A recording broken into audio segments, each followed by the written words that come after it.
Frequency Podcast Network. Stories that matter, podcasts that resonate.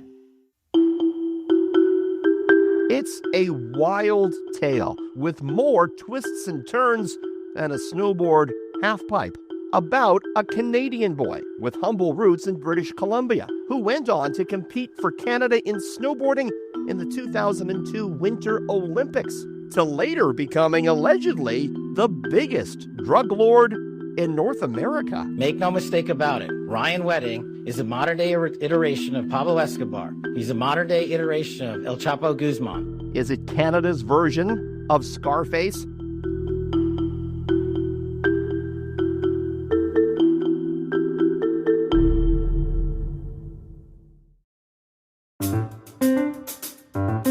I'm Richard Southern, and today on The Big Story, we're looking at the Ryan Wedding story, how he went from the Olympics to the FBI's most wanted list, and allegedly how he runs one of the world's largest drug trafficking operations. Joining us to unravel it is someone who's done a lot of reporting on Wedding, having dug into his backstory. Calvi Leon is a crime reporter with the Toronto Star.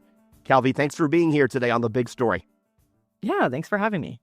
You've done some really excellent reporting on this story that I know a lot of people have been talking about. I was out with friends the other night and they were saying, hey, did you hear about this Ryan Wedding story? I mean, let's start at the beginning here, Calvi, because I know you've really dived into this guy's past. Where in Canada was he born? Where did he grow up? Yeah. So he, it's funny, people often get this mixed up, just hearing a lot of connections to BC, but he was actually born in Thunder Bay. So he's from Ontario. And then at around age 9 is when he moved to Coquitlam in British Columbia, which is just outside of Vancouver. So, I mean, the interesting part of this whole story, or one of them, is that this guy was a former Olympian. So how did he go from his early days in BC to the Olympics? That is the number one question. And it's still, not entirely clear. We can sort of trace, just from looking at his criminal record, the path from former Olympian, one of the youngest members of his team, to alleged mastermind of a massive, deadly drug trafficking organization. Yeah, not everyone has that sort of trajectory in their life. Let's talk about the Olympics, though. He was, in the 2022 Olympics? Yep. He was, so he competed in the 2002 Olympics at the Salt Lake City Games. He was one of the youngest members of his team. Leading up to that, he was competing in some big national and international races and actually winning against some big names. But then at the actual Olympics in 2002 in Salt Lake City, he finished just 24th in his event. And that was his last Olympic appearance? He did not compete internationally again after that. So what happens then after the Olympics? How does he get into this drug world that he allegedly got into? Right. So, I mean, it sort of starts just a couple years later. Ryan Wedding was named in a search warrant for massive illegal marijuana grow up just outside of Vancouver. He wasn't actually charged in that case, but authorities said that they had seized around $10 million worth of cannabis.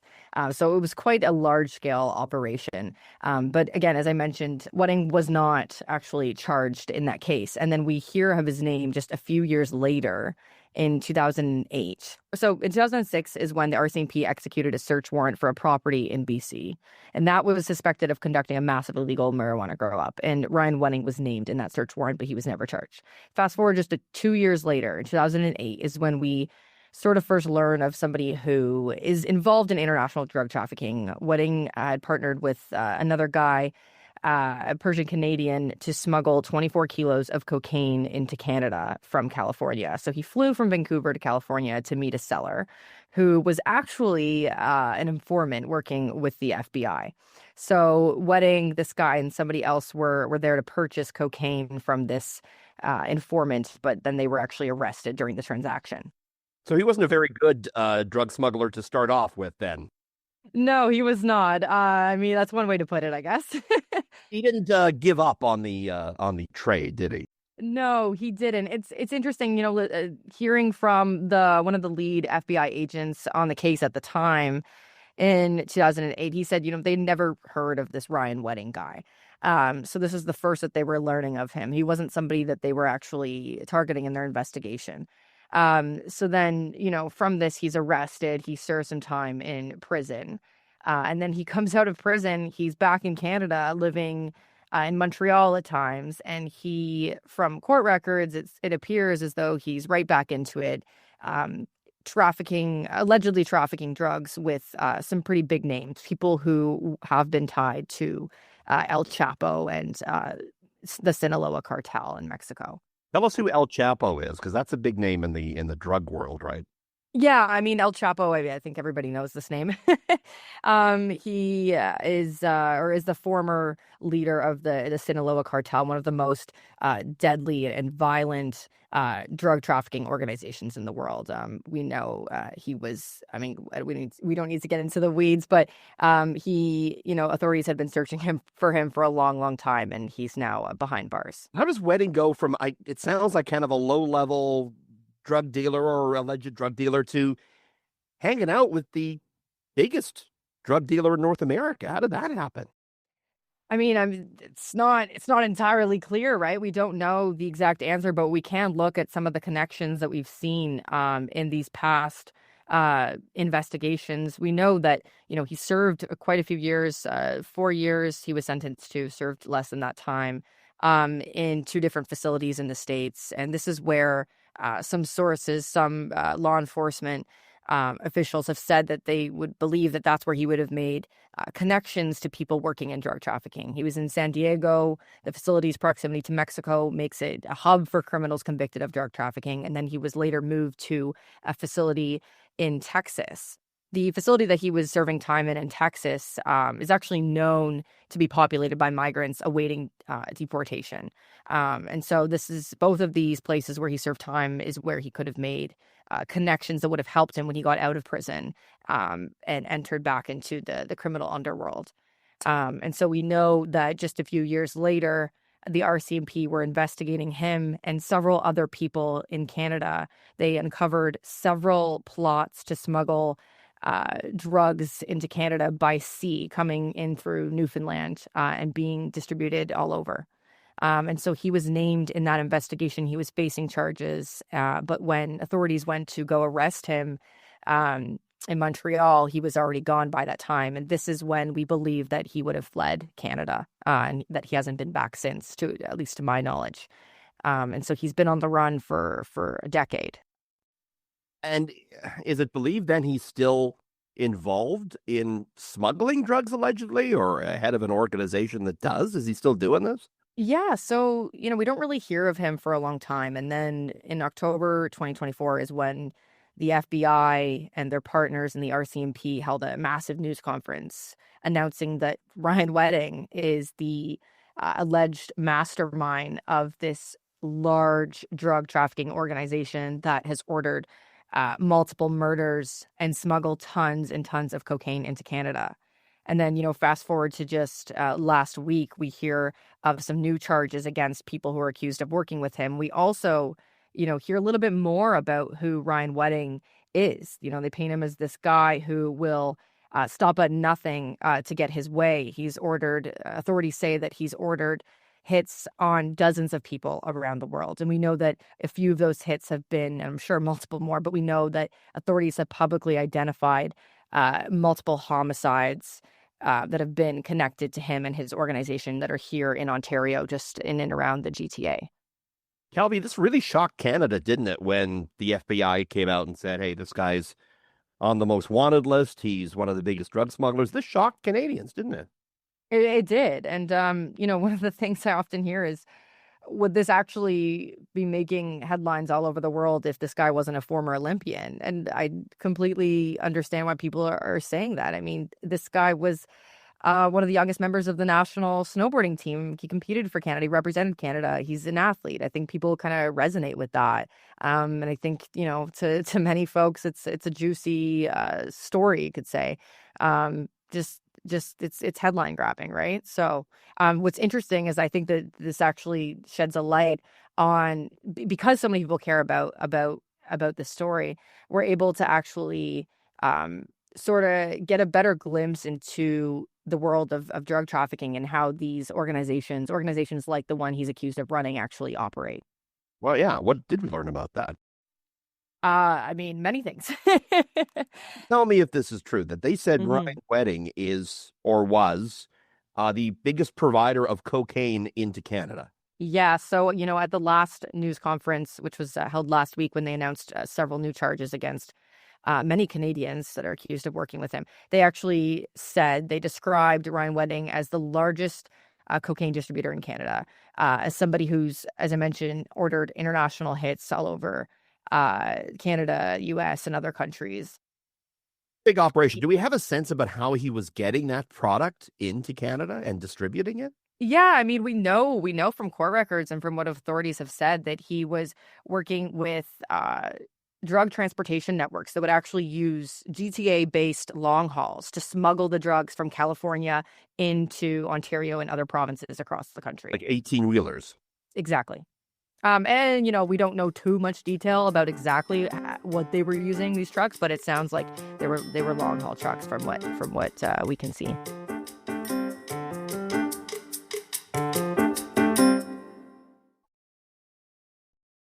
So where does the murder part come into the story? Who is it alleged that he murdered?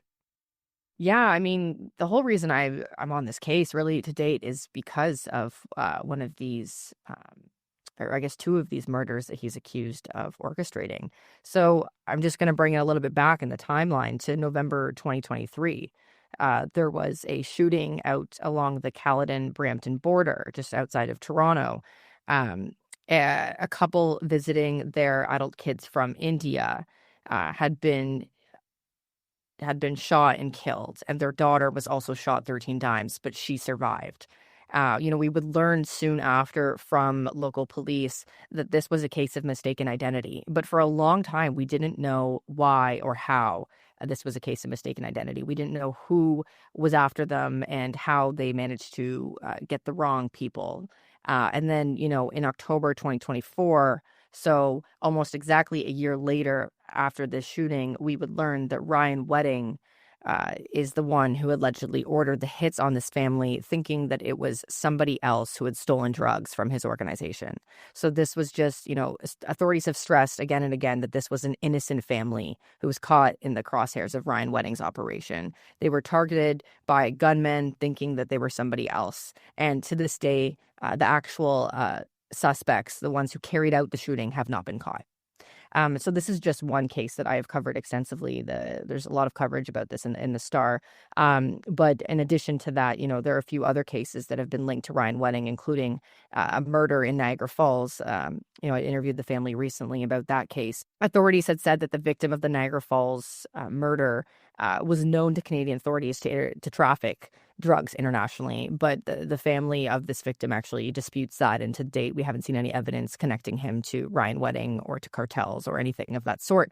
And we still don't know the exact reasons why he was targeted. And then as well, Ryan Wedding is also accused of ordering a hit on a Brampton man in and around the same time, which is in the spring of 2024. So we have these three cases, and last week we hear from authorities that there are many, many other cases that they have connected to Ryan Wedding, but we don't know the details of those yet. Yeah, tell us what we did here last week, because there was members of the Trump administration coming out and talking about Wedding, right? Absolutely. I mean, they increased the reward from $10 million, $15 million. They compared Ryan Wedding to the modern day iteration of El Chapo and Pablo Escobar, of these cartel leaders. We also heard that Ryan Wedding allegedly worked with multiple Canadians, including a former junior hockey player, a local GTA crime blogger, and a well-known Brampton defense lawyer who is accused of playing an essential role in Wedding's operation. So, among other allegations, the most explosive claim is that this lawyer is advised Wedding directly that if he killed the key witness in the case, Jonathan Echebeto Garcia, the case against him, the charges would go away. And we know that this is not the case. Calvi, it's one thing to meet a few drug contacts in prison. It's another to ascend to the top of the food chain, if you will, in the drug world and become this big kingpin, and to be able to operate potentially in Mexico or in South America. I mean, what is it about wedding that allowed him to do that, do you think? I mean, that's the question I'm looking into. What is it about him that allows him to do these things? I mean, clearly over the years we can see that he fostered these relationships with people who've been in the drug trafficking in the criminal underworld. But psychologically, there's a question there to be asked, right? I mean, is it something? What is it that he has that allows him to rise to the top of this organization to be this alleged mastermind? There's still a lot there that I'm looking into in terms of that psychological side is who is Ryan Wedding really behind all of these allegations. And so I don't know if that's what you're getting at, but that's something to think about for sure. There's no easy answer. It's quite the scenario to think about. Do we know, is he married? Is he attached to anyone? We know that so it's interesting. He's had several relationships over the years from what authorities and court records and sources say. He actually got married back when he was serving time in a U.S. prison for his first drug offense. He got married to a Canadian entrepreneur in 2011 in prison, but they separated not long after. So after the prison marriage, he separates from that person. And we now know from what authorities told us last week is that he actually is married to somebody who's accused of working for him and for people who work within his alleged organization. We also see that he actually has a girlfriend as well, believed to be in Mexico. So that person as well is accused of working for him and helping him. And I'm happy to pull up the specific allegations if we want to share more about that. Let me know. Well, I mean, you mentioned Mexico, and obviously the million-dollar question is, where is Wedding? Where do you know where? Like, do authorities have an idea about where he could be? For a long time, U.S. authorities they were saying that he was believed to be in Mexico, or at times they said other parts of Latin or South America. But hearing them last week, they seem to be pretty confident that he is, in fact, in Mexico. Exactly where is unknown. So I don't know if they don't know or if they're just not telling us because of the active investigation. But there are many different scenarios, right? I mean, he could be in hiding somewhere in the mountains, somewhere more remote. He could be in Mexico City, where we know investigators have spotted him before. He could be, there's obviously a chance he could be in a different country. We don't know, but it seems like they're pretty sure that he is still in Mexico, where he is believed to have been living for so long, where he's believed to have been carrying out this massive drug trafficking operation. Having delved into his background as much as you have with your reporting, what's your sense? Do you think they're going to catch him? It's a great question, Richard. Everyone asks me this, and I feel like my answer changes day to day. I don't know. I'd like to think they're going to catch him. They seem pretty confident that they will. People have posed the possibility. They've thrown out the theory that he could end up dead. That's obviously a possibility. If they do catch him, when is it going to be, right? I mean, we know they just took out another large part of his network. Is that really going to affect him? And if so, how much? We also hear that he's the largest distributor of cocaine in Canada. So of course you could assume that he has many, many other connections and that he's still trafficking drugs. We know recently, prior to the announcement last week, prosecutors in the States had warned that he was in fact still trafficking drugs. So is he still to this date? We don't know. I'm sure we're going to hear more again about him probably soon. But yeah, to answer your question, I don't know. I think that's something that remains to be seen. We'll see if they make any progress in their investigation and whether they're going to share that with us. But yeah, time will tell, I guess. I know it's not a great answer, but well, Calvi, those of a certain vintage like myself will remember a name, Ross Ribliati, former snowboarder accused of smoking marijuana, and at the time, a crazy story. Clearly, there's an even crazier story as relates to another snowboarder in Ryan Wedding. Having looked at this as close as you have, There's so many wild aspects to the story, Calvi. What's the one thing that keeps sticking out to you about this? It's a great question. I love that you're putting me on the spot with this one. I probably could come with a better answer, but I mean, the one thing that keeps sticking out, I think what really, for me, I've been on the case for a long time, as you mentioned. Last week, something that I sort of always knew, but that stood out to me was just, I think how many tentacles this guy has and the cartels have, and just how much they're able to infiltrate Canada, and how much of an impact that they seem to have on the violence that we see here locally in the GTA. I mean, hearing that they believe he's behind so many murders, that's the type of thing that really, I think, sticks out to me is being able to look at those connections and to see how people like the Caledon family are, how they're caught up in all of this. I would say that's sort of the most interesting aspect for me is just kind of investigating those allegations and those incidents that he's connected to. It is a super fascinating story that you've been reporting excellently on, and the ending is yet to be written, but I know you're going to be watching it closely. Calvi, thanks so much for unraveling this for us here on The Big Story today. Yeah, thank you so much for having me. That was Calvi Leon, crime reporter with the Toronto Star. And that was The Big Story. We'd love to hear your thoughts on this conversation. You can find us on X at The Big Story FPN, or send us an email at hello@thebigstorypodcast.ca. You can get new episodes of The Big Story every morning, Monday through Friday, wherever you get your podcasts. Don't forget to leave us a comment or share with a friend. I'm Richard Southern. Thanks for listening.